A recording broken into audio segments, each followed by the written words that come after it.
जय माता रानी, जय भवानी। हम आरंभ कर रहे हैं दुर्गा सप्तशती का 5वां अध्याय। ओम।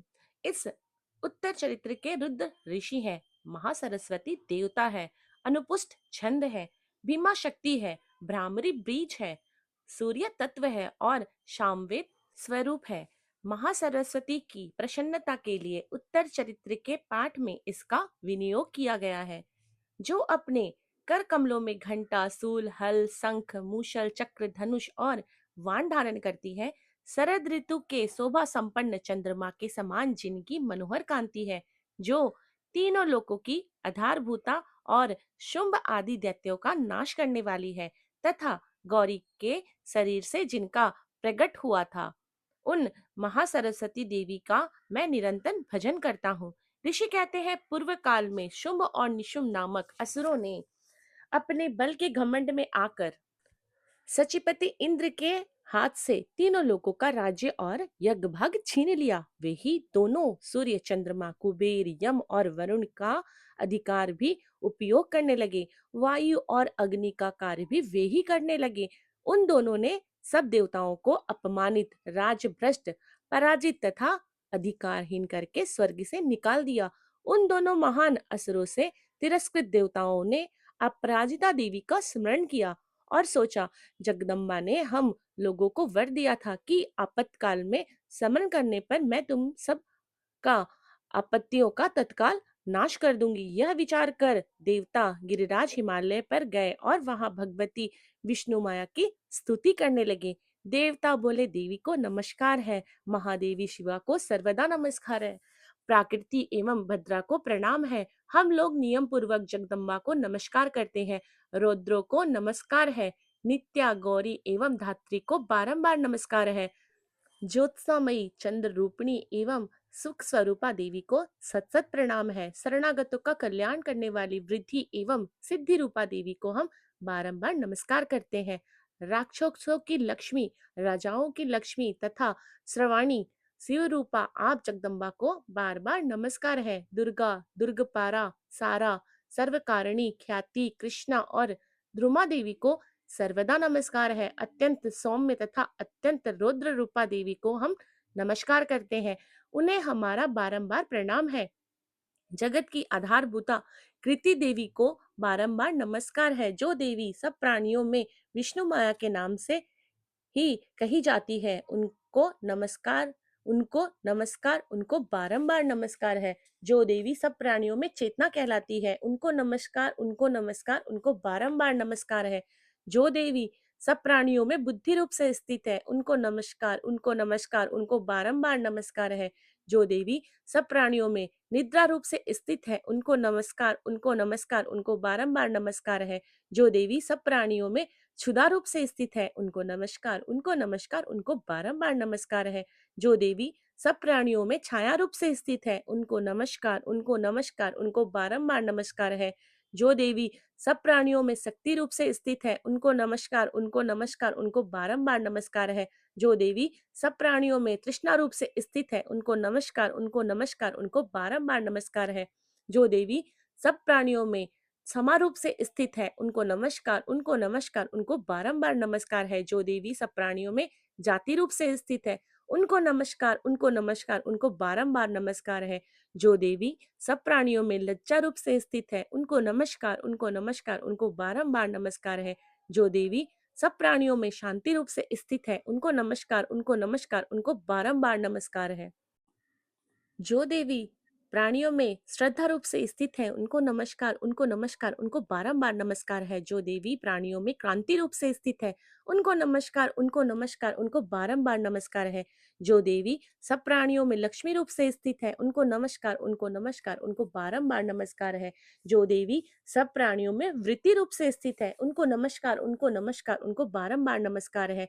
जो देवी सब प्राणियों में स्मृति रूप से स्थित है, उनको नमस्कार, उनको नमस्कार, उनको बारंबार नमस्कार है। जो देवी सब प्राणियों में दया रूप से स्थित है, उनको नमस्कार, उनको नमस्कार, उनको बारंबार नमस्कार है। जो देवी सब प्राणियों में तुष्टि रूप से स्थित है, उनको नमस्कार, उनको नमस्कार, उनको बारंबार नमस्कार है। जो देवी सब प्राणियों में माता रूप से स्थित है, उनको नमस्कार, उनको नमस्कार, उनको बारंबार नमस्कार है। जो देवी सब प्राणियों में भ्रांति रूप से स्थित है, उनको नमस्कार, उनको नमस्कार, उनको बारंबार नमस्कार है, जो जीवों के इंद्र वर्ग की अधिष्ठात्री देवी है एवं सब प्राणियों में सदा व्याप्त रहने वाली है। उन व्याप्ति देवी को बारंबार नमस्कार है। जो देवी चैतन्य रूप से इस संपूर्ण जगत को व्याप्त करके स्थित है, उनको नमस्कार, उनको नमस्कार, उनको बारंबार नमस्कार है। पूर्व काल में अपने अभिष्ट की प्राप्ति होने से देवताओं ने जिनकी स्तुति की तथा देवराज इंद्र ने बहुत दिनों तक जिनका सेवन किया, वह कल्याणकारी साधन भूता ईश्वरी हमारा कल्याण करे तथा सारी आपत्तियों का नाश कर डाले। उद्दंड दैत्यों से सताए हुए हम सभी देवता जिन परमेश्वरी को इस समय नमस्कार करते हैं तथा जो भक्ति से विनम्र पुरुषों द्वारा स्मरण की जाने पर तत्काल ही संपूर्ण विपत्तियों का नाश कर देती हैं, वे जगदम्बा हमारा संकट दूर करे। ऋषि कहते हैं, राजन, इस प्रकार जब देवता स्तुति कर रहे थे उस समय पार्वती देवी गंगा जी के जल में स्नान करने के लिए वहां आई। उन सुंदर भुएं वाली भगवती देवताओं से पूछे, आप लोग यहाँ किनकी स्तुति करते हैं? तब उनके शरीर कोश से प्रकट हुई शिवा देवी बोली, शुंभ दैत्य से तिरस्कृत और युद्ध में निशुंभ से पराजित हो यहाँ एकत्रित हुए यह समस्त देवता यह मेरी ही स्तुति कर रहे हैं। पार्वती जी के शरीर कोश से अंबिका का प्रादुर्भाव हुआ था, इसलिए वे समस्त लोक में कौशिकी कही जाती है। कौशिकी के प्रकट होने के बाद पार्वती देवी का शरीर काले रंग का हो गया, अतः वे हिमालय पर रहने वाली कालिका देवी के नाम से विख्यात हुई। तदंतर शुंभ निशुंभ के वृत्त चंडमुंड वहां आए और उन्होंने परम मनोहर एवं रूप धारण करने वाली अंबिका को देखा। वे शुंभ के पास जाकर बोले, महाराज, एक अत्यंत मनोहर स्त्री है जो अपनी दिव्य कांति से हिमालय को प्रकाशित कर रही है। वैसा उत्तम रूप कहीं किसी ने भी नहीं देखा होगा। असुरेश्वर, पता लगाइए वह देवी कौन है और उसे ले लीजिए। स्त्रियों में वह रत्न है, उसका प्रत्येक अंग बहुत ही सुंदर है तथा वे अपने श्री अंगों की प्रभा से संपूर्ण दिशाओं में प्रकाश फैला रही है। दैत्यराज, अभी वह हिमालय पर मौजूद है, आप उसे देख सकते हैं। प्रभु, तीनों लोकों में मणि, हाथी, घोड़े आदि जितने भी रत्न हैं, वे सब इस समय आपके घर में शोभा पाते हैं। हाथियों में रत्नभूत ऐरावत, यह पारिजात का वृक्ष और यह उच्च श्रव घोड़ा, यह सब आपने इंद्र से ले लिया। हंसों से जुता हुआ यह विमान भी आपके आंगन में शोभा पाता है। यह रत्नभूत अद्भुत विमान जो पहले ब्रह्मा जी के पास था, अब आपके यहाँ लाया गया है। यह महापद नामक निधि आप कुबेर से छीन लिए हैं। समुद्र ने भी आपको किंजकनी नाम की माला भेंट की है, जो केसरों से युक्त है और जिसके कमल कभी कुम्हलाते नहीं। स्वर्ण की वर्षा करने वाला वरुण का छत्र भी आपके घर में शोभा पाता है। यह श्रेष्ठ रथ जो पहले प्रजापति के अधिकार में था, अब आपके पास मौजूद है। दैतेश्वर, मृत्यु की उत्क्रांतिदा नाम वाली शक्ति भी आपने छीन ली है तथा वरुण का पास और समुद्र में होने वाले सब प्रकार के रत्न आपके भाई निशुंभ के अधिकार में है।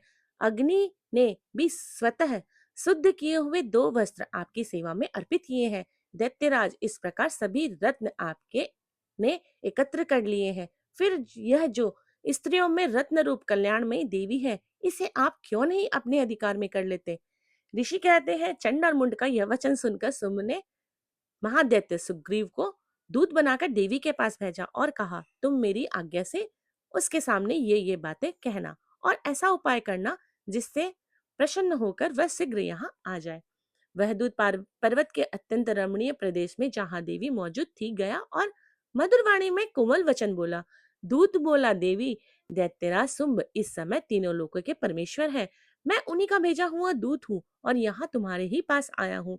उनकी आज्ञा सदा सब देवता एक स्वर में मानते हैं, कोई उनका उल्लंघन नहीं करता। वे संपूर्ण देवताओं को परास्त कर चुके हैं। उन्होंने तुम्हारे लिए जो संदेश दिया है उसे सुनो। संपूर्ण त्रिलोक की मेरे अधिकार में है, देवता भी मेरे आज्ञा के अधीन चलते हैं। संपूर्ण यज्ञों के भागों को मैं ही पृथक पृथक भोगता हूँ। तीनों लोकों में जितने श्रेष्ठ रत्न हैं, वे सब मेरे ही अधिकार में हैं। देवराज इंद्र का वाहन ऐरावत जो हाथियों में रत्न के समान है, मैंने छीन लिया। क्षीर सागर का मंथन करने से जो अश्वरत्न उच्च श्रवा प्रकट हुआ था, उसे देवताओं ने मेरे पैरों पर पड़कर समर्पित कर दिया।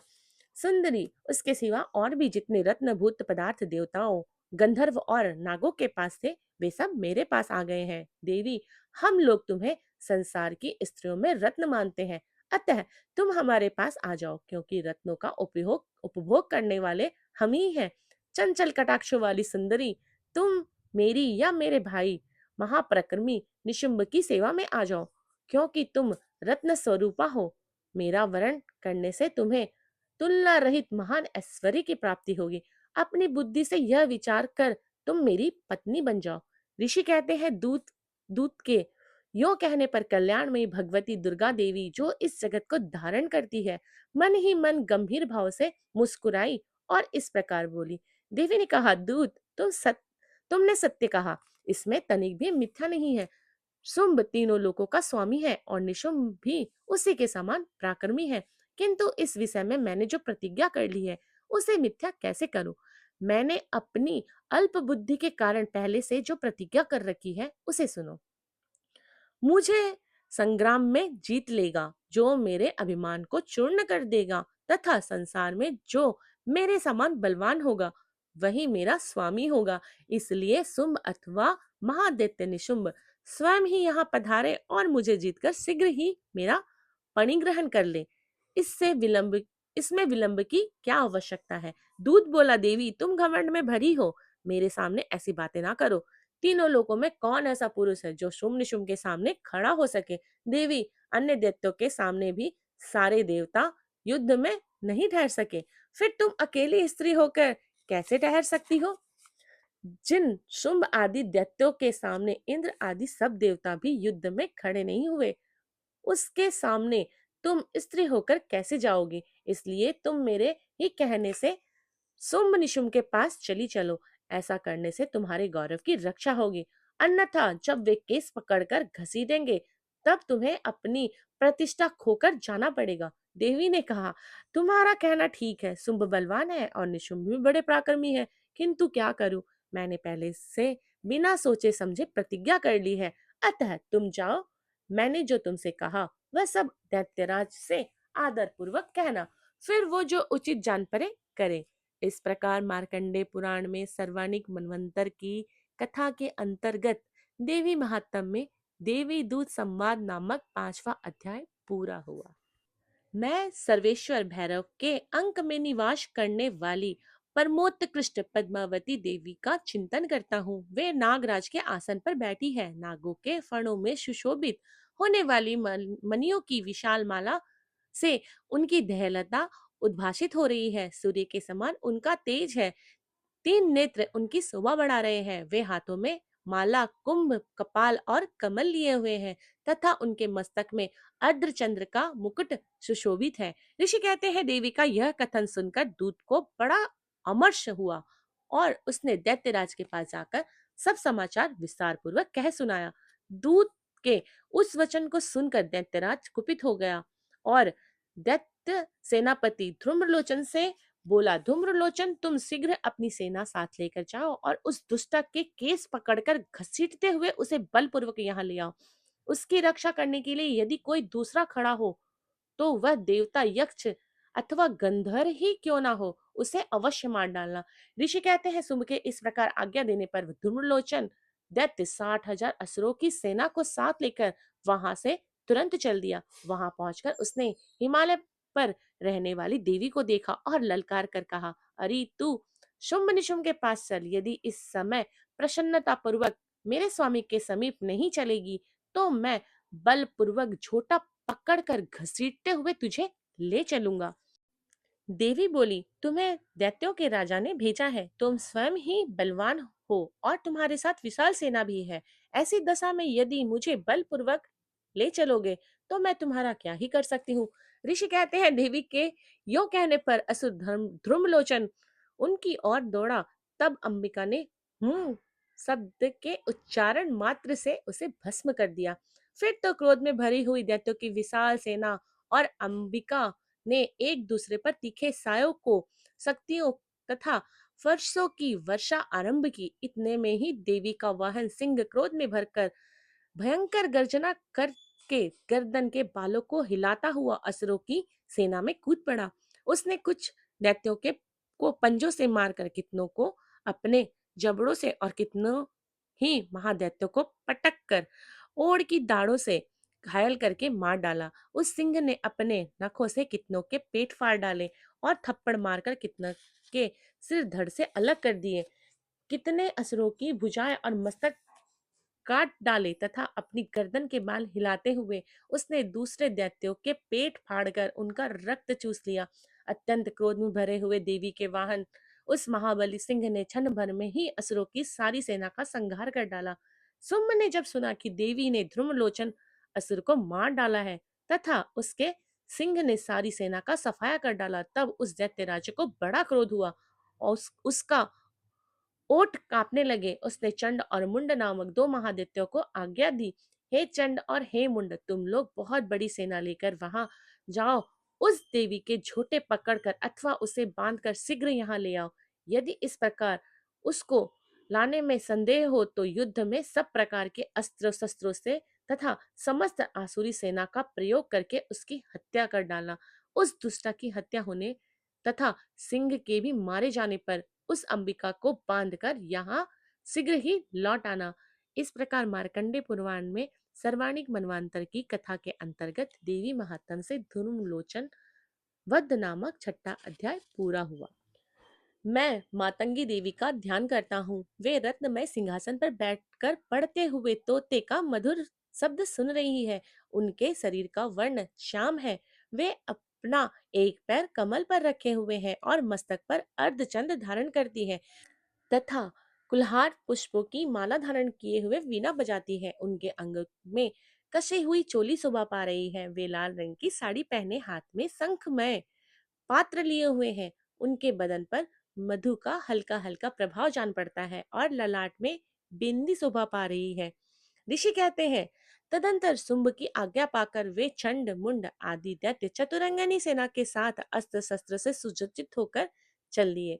फिर गिरिराज हिमालय के स्वर्णमय ऊंचे शिखर पर पहुंचकर उन्होंने सिंह पर बैठी देवी को देखा। वे मंद मंद मुस्कुरा रही थी। उन्हें देखकर दैत्य लोग तत्परता से पकड़ने का उद्योग करने लगे। किसी ने धनुष तान लिया, किसी ने तलवार संभाल ली और कुछ लोग देवी के पास आकर खड़े हो गए। तब अंबिका ने उन शत्रुओं के प्रति बड़ा क्रोध किया। उस समय क्रोध के कारण उनका मुख काला पड़ गया, ललाट में मुहें टेढ़ी हो गई और वहां से तुरंत विकराल मुखी काली प्रकट हुई, जो तलवार और पाश लिए हुए थी। वे विचित्र खंड वांग धारण किए और चीते की चर्म की साड़ी पहने नर मुंडों की माला से विभूषित थी। उनके शरीर का मांस सूख गया था, केवल हड्डियों का ढांचा था जिससे वे अत्यंत भयंकर जान पड़ती थी। उनका मुख बहुत विशाल था, जीभ लपलपाने के कारण वे और भी डरावनी प्रतीत होती थी। उनकी आंखें भीतर को धसी हुई और कुछ लाल थी। वे अपनी भयंकर गर्जना से संपूर्ण दिशाओं को गुंजा रही थी। बड़े बड़े दैत्यों का वध करती हुई वे कालिका देवी बड़े वेग से दैत्यों की उस सेना पर टूट पड़ी और उन सबको भक्षण करने लगी। वे पार्श्व रक्षकों, अंकुशधारी महावंतों, योद्धाओं और घंटा सहित कितने ही हाथियों को एक ही हाथ से पकड़कर मुंह में डाल लेती। इसी प्रकार घोड़े, रथ और सारथी के साथ रथी सैनिकों को मुंह में डालकर वे उन्हें बड़े भयानक रूप से चबा डालती थी। किसी के बाल पकड़ लेती, किसी का गला दबा देती, किसी को पैरों से कुचल कुचल डालती और किसी को छाती के धक्के से गिराकर मार डालती थी। वे असुरों के छोड़े हुए बड़े बड़े अस्त्र शस्त्र मुंह में पकड़ लेती थी और रोष में भरकर उनको दांतों से पीस डालती थी। काली ने बलवान एवं दुरात्मा दैत्यों की वह सारी सेना रौंद डाली, खा डाली और कितनों को मार भगाया। कोई तलवार के घाट उतारे गए, कई खंडवार से पीटे गए और कितने ही असुर दांतों के अग्रभाग से कुचले जाकर मृत्यु को प्राप्त हुए। इस प्रकार देवी ने असुरों की उस सारी सेना को क्षण भर में मार गिराया। यह देखकर चंड उन अत्यंत भयानक कालिका देवी की ओर दौड़ा तथा महादैत्य मुंड ने भी अत्यंत भयंकर बाणों की वर्षा से तथा हजारों बार चलाए हुए चक्रों से उन भयानक नेत्रों वाली देवी को अग्गाछित कर दिया। वे अनेकों चक्र देवी के मुख में समाते हुए ऐसा जान पड़ते मानो सूर्य के बहुतेरे मंडल बादलों के उदर में प्रवेश कर रहे हो। तब भयंकर गर्जना करने वाली काली ने अत्यंत रोष में भरकर विकट अट्टहास किया। उस समय उनके विकराल वदन के भीतर कठिनता से देखे जा सकने वाले दांतों की प्रभा से वे अत्यंत उज्जवल दिखाई देती थी। देवी ने बहुत बड़ी तलवार हाथ में ले हम सब का उच्चारण करके चंड पर धावा किया और उसके केस पकड़कर उसी तलवार से उसका मस्तक काट डाला। चंड को मारा गया देख मुंड भी देवी की ओर दौड़ा। तब देवी ने रोष में भरकर उसे भी तलवार से घायल करके धरती पर सुला दिया। महापराक्रमी चंड और मुंड को मारा गया देख मरने से बची हुई बाकी सेना भय के व्याकुल होकर चारों ओर भाग गई। तदंतर काली ने चंड और मुंड का मस्तक हाथ में ले चंडिका के पास जाकर प्रचंड अट्टहास करते हुए कहा, देवी, मैंने चंड और मुंड नामक इन दो महापशुओं को तुम्हारे भेंट किया है। अब युद्ध यज्ञ में तुम शुंभ और निशुंभ का स्वयं ही वध करना। ऋषि कहते हैं वहां लाए हुए उन चंड मुंड नामक महादैत्यों को देखकर कल्याणमयी चंडी ने काली से मधुर वाणी में कहा, देवी, तुम चंड और मुंड को लेकर मेरे पास आई हो, इसलिए संसार में चामुंडा के नाम से तुम्हारी ख्याति होगी। इस प्रकार मार्कंडे पुराण में सर्वाणी कथा के अंतर्गत देवी महात्म में चंड मुंड वध नामक 7वां अध्याय पूरा हुआ। मैं अनिमा आदि सिद्धिमयी किरणों से आवृत भवानी का ध्यान करता हूँ। उनके शरीर का रंग लाल है, नेत्रों में करुणा लहरा रही है तथा हाथों में पाश, अंकुश, बाण और धनुष शोभा पाते हैं। ऋषि कहते हैं चंड और मुंड नामक महादैत्यों के मारे जाने तथा बहुत सी सेना का संहार हो जाने पर दैत्यों के राजा प्रतापी शुंभ के मन में बड़ा क्रोध हुआ और उसने दैत्य की संपूर्ण सेना को युद्ध के लिए कूच करने की आज्ञा दी। वह बोला, आज अधायुद्ध नाम के 86 दैत्य सेनापति अपनी सेनाओं के साथ युद्ध के लिए प्रस्थान करें। कंबु नाम वाले दैत्यों के 84 सेनानायक अपनी वाहिनी से घिरे हुए यात्रा करें। 50 कोटिवीर्य कुल के और 100 धौम्र कुल के असुर सेनापति मेरी आज्ञा से सेना सहित कूच करें। कालक, दोहिर्द, मौर्य और काल के असुर भी युद्ध के लिए तैयार हो मेरी आज्ञा से तुरंत प्रस्थान करें। भयानक शासन करने वाला असुर राज शुंभ इस प्रकार आज्ञा दे सहस्त्रों बड़ी बड़ी सेनाओं के साथ युद्ध करने के लिए प्रस्थित हुआ। उनकी अत्यंत भयंकर सेना आती देख चंडिका ने अपने धनुष की टंकार से पृथ्वी और आकाश के बीच का भाग गुंजा दिया। राजन, तदंतर देवी के सिंह ने भी बड़े जोर जोर से दहाड़ना आरंभ कर दिया। फिर अंबिका ने घंटे के शब्द से उस ध्वनि को और भी बढ़ा दिया। धनुष की टंकार, सिंह की दहाड़ और घंटे की ध्वनि से संपूर्ण दिशाएं गूंज उठी। उस भयंकर शब्द से काली ने अपने विकराल मुख को और भी बढ़ा लिया तथा इस प्रकार वे विजयी हुई। उस तुमुलनाद को सुनकर दैत्यों की सेनाओं ने चारों ओर से आकर चंडिका देवी, सिंह तथा कालिका को क्रोध पूर्वक घेर लिया। राजन, इसी बीच में असुरों का विनाश तथा देवताओं के अभ्युदय के लिए ब्रह्मा, शिव, कार्तिकेय, विष्णु तथा इंद्र आदि देवताओं की शक्तियां जो अत्यंत पराक्रम और बल से संपन्न थी, उनके शरीर से निकलकर उन्हीं के रूप में चंडिका देवी के पास गई। जिस देवता का जैसा स्वरूप, वैसी वेशभूषा और जैसा वाहन, ठीक वैसे ही साधनों से संपन्न हो, उसकी शक्ति असुरों से युद्ध करने के लिए आ गई। सबसे पहले हंस युक्त विमान पर बैठी हुई अक्षसूत्र और कमंडल से सुशोभित ब्रह्मा जी की शक्ति उपस्थित हुई, जिसे ब्रह्माणी कहते हैं। महादेव जी की शक्ति वृषभ पर आरूढ़ हो, हाथों में श्रेष्ठ त्रिशूल धारण लिए, महानाग का कंगन पहने, मस्तक पर चंद्र रेखा से विभूषित हो वहां आग पहुंची। कार्तिकेय जी की शक्ति स्वरूपा जगदम्बिका उन्हीं का रूप धारण किए श्रेष्ठ मयूर पर आरूढ़ हो, हाथ में शक्ति लिए दैत्यों से युद्ध करने के लिए आई। इसी प्रकार भगवान विष्णु की शक्ति गरुड़ पर विराजमान हो, शंख, चक्र, गदा, शंख, धनुष तथा खड़ग हाथ में लिए आ गई। अनुपम यज्ञ वाहरा का रूप धारण करने वाली श्री हरि की जो शक्ति है, वह भी वाहरा शरीर धारण करके वहां उपस्थित हुई। नरसिंगी शक्ति भी नरसिंह के समान शरीर धारण करके वहां आई। उनकी गर्दन के बालों के झटके से आकाश के तारे बिखरे पड़ते थे। इसी प्रकार इंद्र की शक्ति ब्रज हाथ में लिए गजराज ऐरावत पर बैठकर आई। उनके भी सहस्त्र नेत्र थे। इंद्र का जैसा रूप वैसा भी उनका था।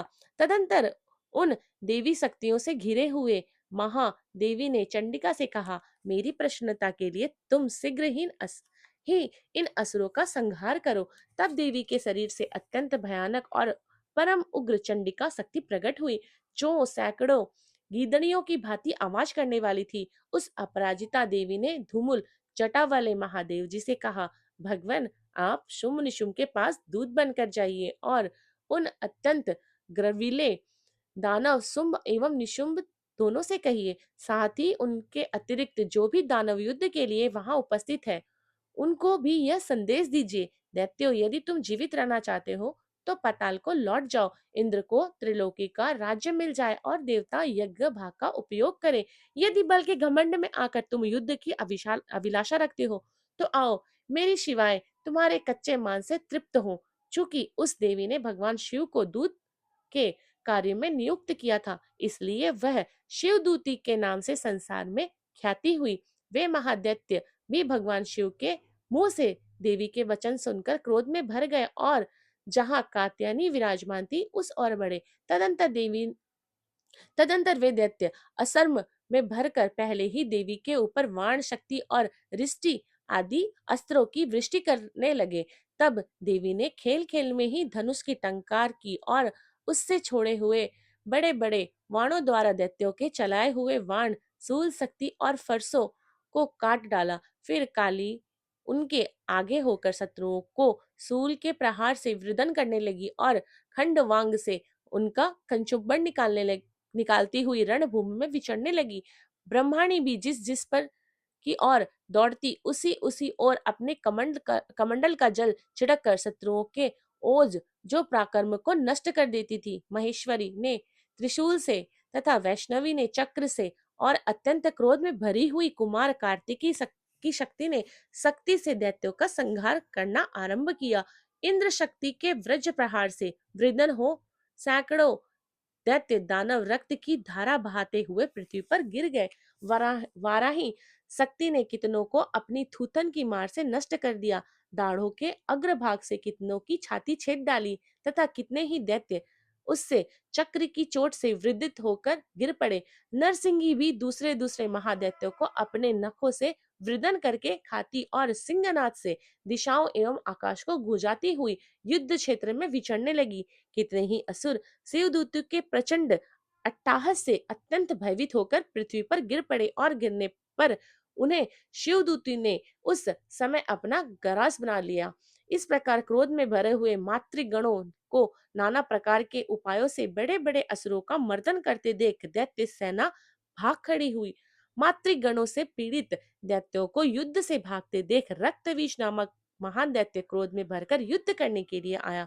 उसके शरीर से जब रक्त की बूंद पृथ्वी पर गिरती तब उसी के समान शक्तिशाली एक दूसरा महादैत्य पृथ्वी पर पैदा हो जाता। महासुर रक्त बीज हाथ में गदा लेकर इंद्र शक्ति के साथ युद्ध करने लगा। तब इंद्राणी ने अपने वज्र से रक्त बीज को मारा। वज्र से घायल होने पर उसके शरीर से बहुत सा रक्त चूने लगा और उससे उसी के समान रूप तथा पराक्रम वाले योद्धा उत्पन्न होने लगे। उसके शरीर से रक्त की जितनी बूंदें गिरी उतने ही पुरुष उत्पन्न हो गए। वे सब रक्त बीज के समान ही वीर्यवान, बलवान तथा पराक्रमी थे। वे रक्त से उत्पन्न होने वाले पुरुष भी अत्यंत भयानक अस्त्र शस्त्रों का प्रहार करते हुए वहां मातृगणों के साथ घोर युद्ध करने लगे। पुनः वज्र के प्रहार से जब उसका मस्तक घायल हुआ तब रक्त बहने लगा और उससे हजारों पुरुष उत्पन्न हो गए। वैष्णवी ने युद्ध में रक्त बीज पर चक्र का प्रहार किया तथा इंद्र ने उस दैत्य सेनापति को गदा से चोट पहुंचाई। वैष्णवी के चक्र से घायल होने पर उसके शरीर से जो रक्त बहा और उससे जो उसी के बराबर आकार वाले सहस्त्रों महादैत्य प्रकट हुए, उसके द्वारा संपूर्ण जगत व्याप्त हो गया। कौमारी ने शक्ति से, वाराही ने खड़ग से और महेश्वरी ने त्रिशूल से महादैत्य रक्तबीज को घायल किया।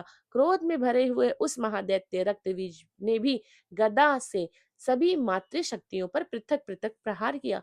शक्ति और सूल आदि से अनेक बार घायल होने पर जो उसके शरीर से रक्त की धाराएं पृथ्वी पर गिरी, उससे भी निश्चय ही सैकड़ों असुर उत्पन्न हुए। इसी प्रकार उस महादैत्य के रक्त से प्रकट हुए असुरों द्वारा संपूर्ण जगत व्याप्त हो गया। इससे उन देवताओं को बड़ा भय हुआ। देवताओं को उदास देख चंडिका ने काली से शीघ्रता पूर्वक कहा, चामुंडे तुम अपना मुख और भी फैलाओ तथा मेरे शस्त्रपात से गिरने वाले रक्त बिंदुओं और उनसे उत्पन्न होने वाले महादैत्यों को तुम अपने इस उतावले मुख से खा जाओ। इस प्रकार रक्त से उत्पन्न होने वाले महादैत्यों का भक्षण करती हुई तुम रण में विचरती रहो। ऐसा करने से उस दैत्य का सारा रक्त छिन्न हो जाने पर वह स्वयं ही नष्ट हो जाएगा। उन भयंकर दैत्यों को जब तुम खा जाओगी तब दूसरे नए दैत्य उत्पन्न नहीं हो सकेंगे। काली से यो कहकर चंडिका देवी ने सूल से रक्त बीज को मारा और काली ने अपना मुख में उसका रक्त ले लिया। तब उससे वहां चंडिका पर प्रहार कर दिया, किंतु उस गदापात ने देवी को तनिक भी वेदना नहीं पहुंचाई। रक्तबीज के घायल शरीर से बहुत सा रक्त गिरा, किंतु जो ही वह गिरा त्यों ही चामुंडे उसे अपने मुख में ले लिया। रक्त गिरने से काली के मुख में जो महादैत्य उत्पन्न हुए उन्हें भी वह चट कर गई और रक्त बीज का रक्त भी पी लिया। तदंतर देवी ने रक्त बीज को, जिसका रक्त चामुंडे पी लिए थी, ब्रज वाण खड़क तथा रिष्टि आदि से मार डाला। राजन, इस प्रकार शास्त्रों के समुदाय से आहत एवं रक्तहीन हुआ महादैत्य रक्त बीज पृथ्वी पर गिर पड़ा। नरेश्वर, इससे देवताओं को अनुपम हर्ष की प्राप्ति हुई और मातृगण उन असुरों के रक्तपान के मद से उद्धत सा होकर नृत्य करने लगी। इस प्रकार मार्कंडे पुराण में सर्वाणिक मनवंतर की कथा के अंतर्गत देवी महात्म्य में रक्तबीज नामक 8वां अध्याय पूरा हुआ। मैं अर्धनारीश्वर के श्री विग्रह का निरंतर शरण करता हूँ। उनका वर्ण बंदूक पुष्प और स्वर्ण के समान रक्त पित्त मिश्रित है। वह अपनी भुजाओं में सुंदर अक्षमाला, पाश, अंकुश और वरद मुद्रा धारण करता है। अर्धचंद्र उनका आभूषण है तथा वे 3 नेत्रों से सुशोभित है। राजन ने कहा, भगवान, आपने रक्त बीज के बद्ध से संबंध रखने वाला देवी चरित्र का यह अद्भुत महात्म मुझे बताया। अब रक्त बीज के मारे जाने पर अत्यंत क्रोध में भरे हुए शुंभ और निशुंभ ने जो कर्म किया उसे मैं सुनना चाहता हूँ। ऋषि कहते हैं, राजन, युद्ध में रक्त बीज तथा अन्य दैत्यों के मारे जाने पर शुंभ और निशुंभ के क्रोध की सीमा न रही। अपनी विशाल सेना इस प्रकार मारी जाते देख निशुंभ अमर्ष में भरकर देवी की ओर दौड़ा। उसके साथ असुरों की प्रधान सेना थी। उसके आगे पीछे तथा पार्श्व भाग में बड़े बड़े असुर थे जो क्रोध से ओट चबाते हुए देवी को मार डालने के लिए आए थे। महापराक्रमी शुंभ भी अपनी सेना के साथ मातृक गणों से युद्ध करने के क्रोधवश चंडिका को मारने के लिए आ पहुंचा। तब देवी के साथ शुंभ और निशुंभ का घोर संग्राम छिड़ गया। वे दोनों दैत्य मेघों की भांति वाणों की भयंकर वृष्टि कर रहे थे। उन दोनों के चलाए हुए वाणों को चंडिका ने अपने वाणों के समूह से तुरंत काट डाला और शस्त्र समूहों की वर्षा करके उन दोनों दैत्यपतियों के अंगों में भी चोट पहुंचाई। निशुंभ ने तीखी तलवार और चमकती हुई ढाल लेकर देवी के श्रेष्ठ वाहन सिंह के मस्तक पर प्रहार किया। अपने वाहन को चोट पहुंचने पर देवी ने क्षुब्र नामक वाण से निशुंभ की श्रेष्ठ तलवार तुरंत ही काट डाली और अब उसकी ढाल को भी, जिसमें 8 चांद जड़े थे, खंड खंड कर दिया। ढाल और तलवार के कट जाने पर उस असुर ने शक्ति चलाई, किंतु सामने आने पर देवी ने चक्र से उसे भी 2 टुकड़े कर दिए। अब तो निशुंभ क्रोध से जल उठा और उस दानव ने देवी को मारने के लिए सूल उठाया, किंतु देवी ने समीप आने पर उसे भी मुक्के की मार से चूर्ण कर दिया। तब उसने गदा घुमाकर चंडिके के ऊपर चलाई, परंतु वह भी देवी के त्रिशूल से कटकर भस्म हो गई। तदंतर दैत्यराज निशुंभ को फरसा हाथ में लेकर आते देख देवी ने बाण समूह से घायल कर धरती पर सुला दिया।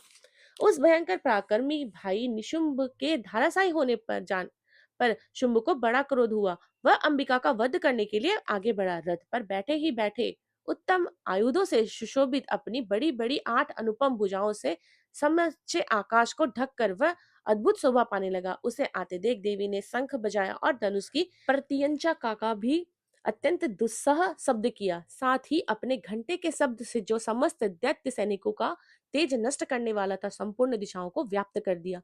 तदंतर सिंह ने भी अपने दढ़ा से, जिसे सुनकर बड़े बड़े गजराजाओं का महान मद दूर हो जाता था, आकाश पृथ्वी और दसों दिशाओं को गुंजा दिया। फिर काली ने आकाश में उछलकर अपने दोनों हाथों से पृथ्वी पर आघात किया। उससे ऐसा भयंकर शब्द हुआ जिससे पहले के सभी शब्द शांत हो गए। तत्पश्चात शिवदूती ने दैत्यों के लिए अमंगलजनक अट्टहास किया।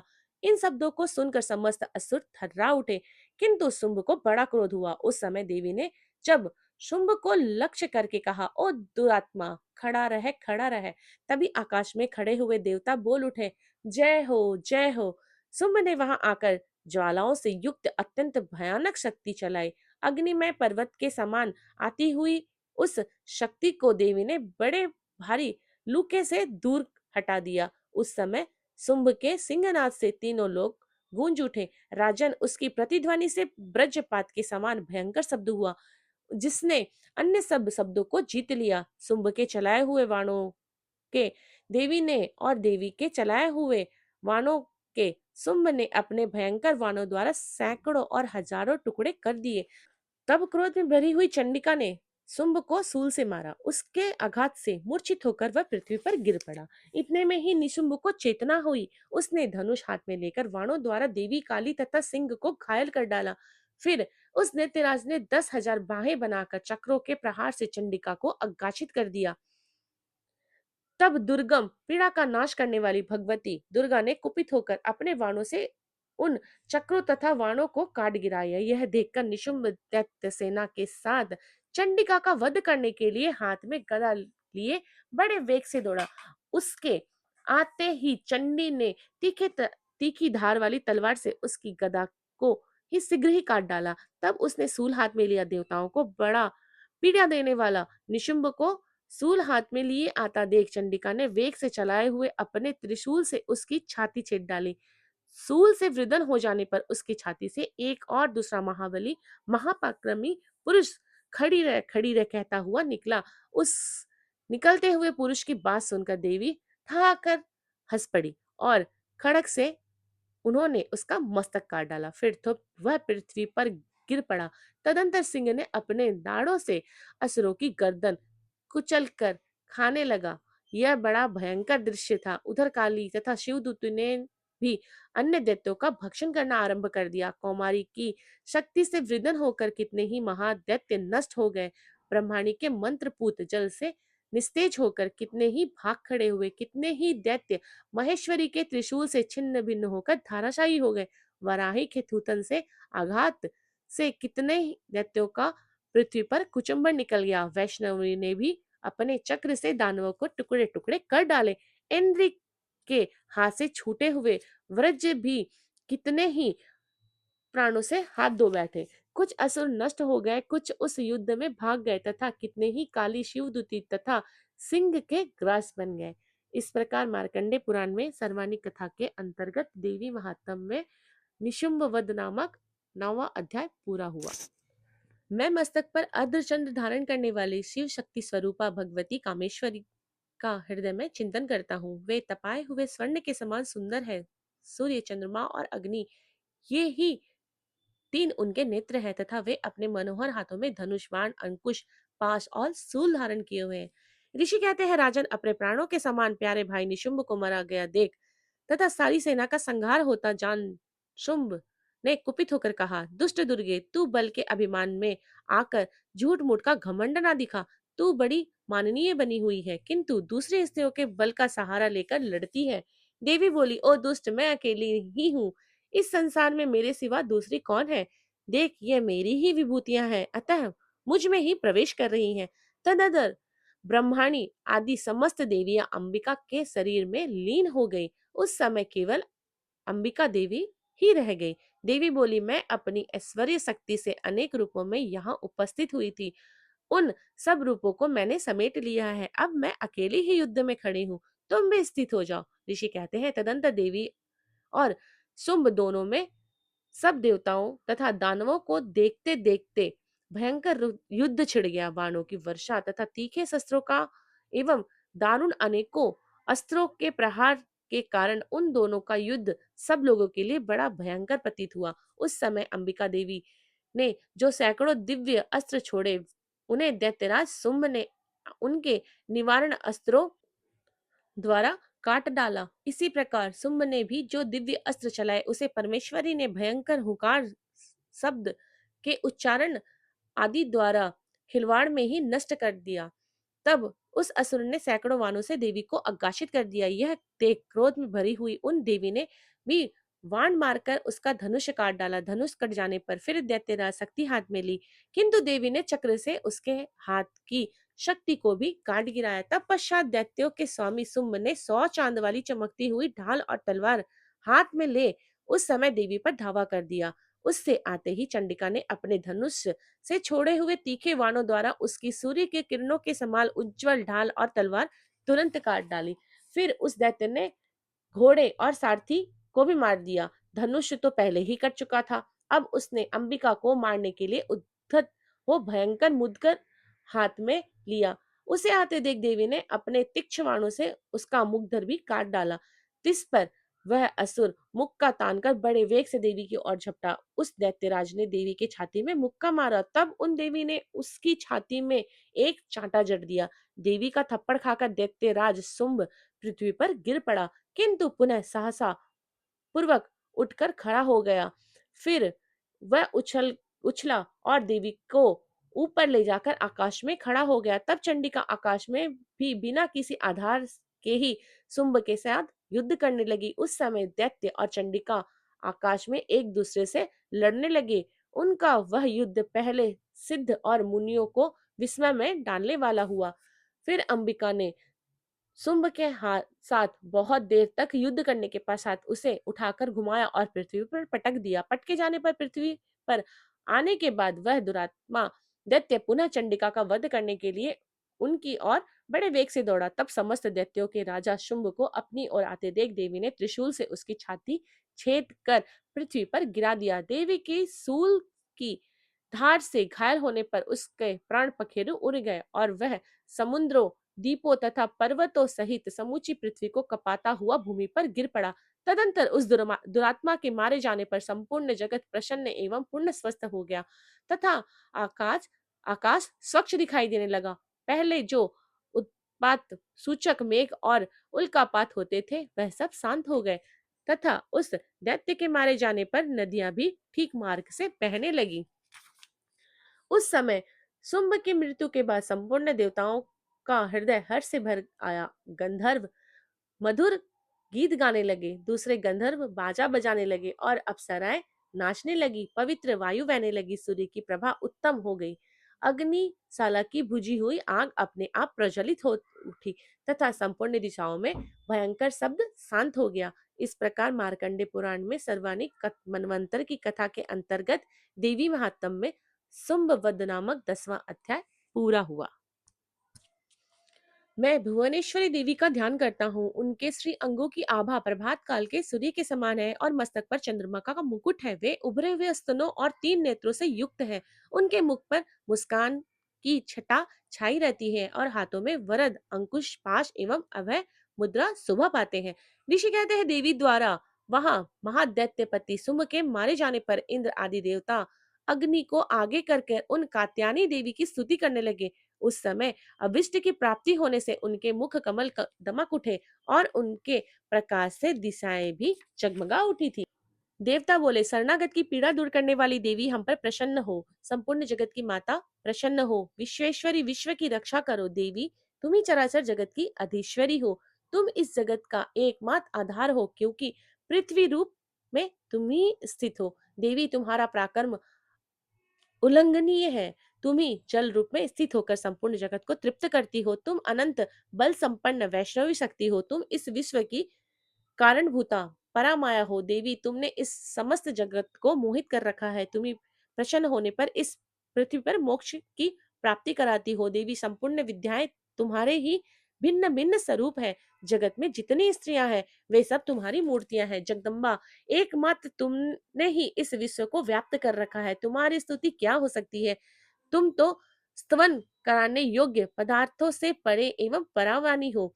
तुम जब जब सर्वस्वरूपा देवी, स्वर्ग तथा मोक्ष प्रदान करने वाली हो, तब इस रूप में तुम्हारी स्तुति क्या हो सकती है? तुम्हारी स्तुति के लिए इससे अच्छी उक्तियां और क्या हो सकती है? बुद्धि रूप से सब लोगों के हृदय में विराजमान रहने वाली तथा स्वर्ग एवं मोक्ष प्रदान करने वाली नारायणी देवी, तुम्हें नमस्कार है। कला, काष्ठा आदि के रूप में क्रमशः परिमाण की ओर ले जाने वाली तथा विश्व का उपसंहार कराने में समर्थक नारायणी, तुम्हें नमस्कार है। नारायणी, तुम सब प्रकार का मंगल प्रदान करने वाली मंगलमयी हो, कल्याण दायिनी शिवा हो, सब पुरुषार्थों को सिद्ध करने वाली शरणागत वत्सल, तीन नेत्रों वाली एवं गौरी हो, तुम्हें नमस्कार है। तुम सृष्टि, पालन और संहार की शक्तिभूता सनातनी देवी, गुणों का आधार एवं सर्वगुणमयी हो। नारायणी, तुम्हें नमस्कार है। शरण में आए हुए दीनों एवं पीड़ितों की रक्षाओं में संलग्न रहने वाली, सबकी पीड़ा को दूर करने वाली नारायणी देवी, तुम्हें नमस्कार है। नारायणी, तुम ब्रह्माणी का रूप धारण करके हंसों से जुते हुए विमान पर बैठती तथा कुश मिश्रित जल छिड़कती हो, तुम्हें नमस्कार है। महेश्वरी रूप से त्रिशूल, चंद्रमा एवं सर्प को धारण करने वाली तथा महान वृषभ की पीठ पर बैठने वाली नारायणी देवी, तुम्हें नमस्कार है। मोरों और मुर्गों से घिरी रहने वाली तथा महाशक्ति धारण करने वाली कौमारी स्वरूपा धारिणी निष्पापे नारायणी, तुम्हें नमस्कार है। शंख, चक्र, गदा और संग धनुष रूप में उत्तम आयुधों को धारण करने वाली वैष्णवी शक्ति स्वरूपा नारायणी, तुम प्रसन्न हो जाओ, तुम्हें नमस्कार है। हाथों में भयानक महान चक्र लिए और दाढ़ों पर धरती को उठाए वाराही रूप धारणी कल्याणमयी नारायणी, तुम्हें नमस्कार है। भयंकर नरसिंह के रूप से दैत्यों के वध के लिए उद्योग करने वाली है तथा त्रिभुवन की रक्षा में संलग्न रहने वाली नारायणी, तुम्हें नमस्कार है। मस्तक पर करीट और हाथों में महाव्रज धारण करने वाली, सहस्त्र नेत्रों के कारण उद्दीप्त दिखाई देने वाली और वृत्तासुर के प्राणों का अपहरण करने वाले इंद्र शक्ति स्वरूपा नारायणी, तुम्हें नमस्कार है। शिवदूती के रूप से दैत्यों की महती सेना का संहार करने वाली, भयंकर रूप तथा विकट गर्जना करने वाली नारायणी, तुम्हें नमस्कार है। दाढ़ों के कारण विकराल मुख वाली, मुंडमाला से विभूषित मुंड मर्दनी चामुंडा रूपा नारायणी, तुम्हें नमस्कार है। लक्ष्मी, लज्जा, महाविद्या, श्रद्धा, पुष्टि, स्वधा, ध्रुवा, महारात्रि तथा महा अविधा रूपा नारायणी, तुम्हें नमस्कार है। मेघा, सरस्वती, वरा, भूति, ब्राह्मी, तामसी, नित्या तथा ईशा रूपणी नारायणी, तुम्हें नमस्कार है। सर्वस्वरूपा सर्वेश्वरी तथा सब प्रकार की शक्तियों से संपन्न दिव्य रूपा दुर्गे देवी, सब भयों से हमारी रक्षा करो, तुम्हें नमस्कार है। कात्यायनी, यह तीन लोचनों से विभूषित तुम्हारा सौम्य मुख सब प्रकार के भयों से हमारी रक्षा करे, तुम्हें नमस्कार है।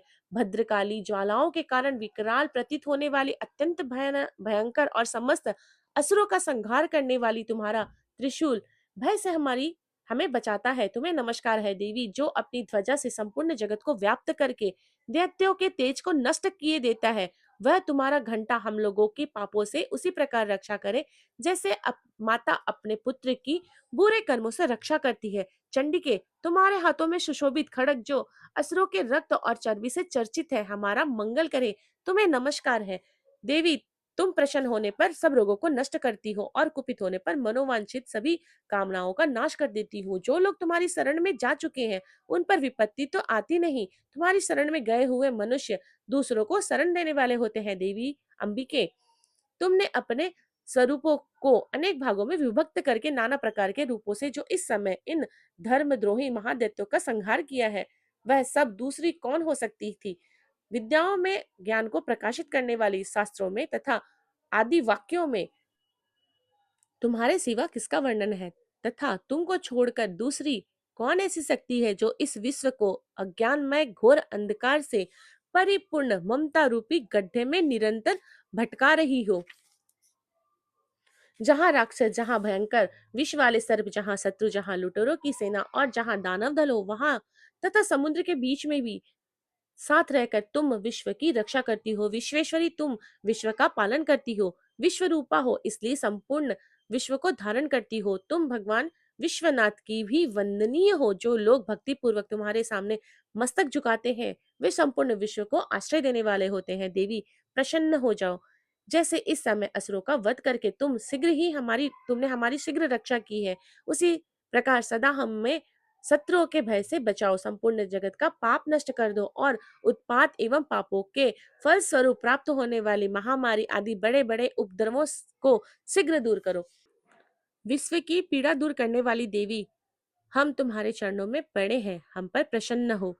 त्रिलोक निवासिनी पूजनीय परमेश्वरी, सब लोगों को वरदान दो। देवी बोली, देवताओं, मैं वर देने को तैयार हूँ। तुम्हारे मन में जिसकी इच्छा हो वह मांग लो। संसार के लिए उस उपकारक वर को मैं अवश्य दूंगी। देवता बोले, परमेश्वरेश्वरी, तुम इसी प्रकार तीनों लोकों की समस्त बाधाओं को शांत करो और हमारे शत्रुओं का नाश करती रहो। देवी बोली, देवताओं, वत्सव, मनवंतर के 28वें युग में शुंभ और निशुंभ नाम के दो अन्य महादैत्य उत्पन्न होंगे। तब मैं नंद गोप के घर में उसकी पत्नी यशोदा के गर्भ से अवतरित होकर विंध्याचल में जाकर रहूंगी और उक्त दोनों असुरों का नाश करूंगी। फिर अत्यंत भयानक रूप से पृथ्वी पर अवतार लेकर मैं विप्रचित नाम के दानवों को वध करूंगी। उन भयंकर महादैत्यों को भक्षण करते समय मेरे दांत अनार फूल के भांति लाल हो जाएंगे। तब स्वर्ग में देवता और मृत्युलोक में मनुष्य सदा मेरी स्तुति करते हुए मुझे रक्तदंतिका कहेंगे। फिर जब पृथ्वी लोक पर 100 वर्षों के लिए वर्षा रुक जाएगी और पानी का अभाव हो जाएगा, उस समय मुनियों के स्तवन करने पर मैं पृथ्वी पर आयो निजा रूप में प्रकट होंगी और 100 नेत्रों से मुनियों को देखूंगी। अतः मनुष्य शताक्षी इस नाम से मेरा कीर्तन करेंगे। देवताओं, उस समय मैं अपने शरीर से उत्पन्न हुए कोशों द्वारा समस्त संसार का भरण पोषण करूंगी। जब तक वर्षा नहीं होगी तब तक वे साख ही सबके प्राणों की रक्षा करेंगे। ऐसा करने के कारण पृथ्वी पर शाकंभरी के नाम से मेरी ख्याति होगी। उसी अवतारों में मैं दुर्गम नामक महादैत्य का वध भी करूंगी। इससे मेरा नाम दुर्गा देवी के रूप से प्रसिद्ध होगा। फिर मैं भीम रूप धारण करके मनुष्यों की रक्षा करने के लिए हिमालय पर रहने वाले राक्षसों का भक्षण करूंगी। उस समय सब मुनि भक्ति से नतमस्तक होकर मेरी स्तुति करेंगे। तब मेरा नाम भीमा देवी के रूप में ख्याति होगी। जब अरुण नामक तीनों लोकों में भारी उपद्रव मचाएगा, तब मैं तीनों लोकों का हित करने के लिए 6 पैरों वाली असंख्य भ्रमरों का रूप धारण करके उस महान दैत्य का वध करूंगी।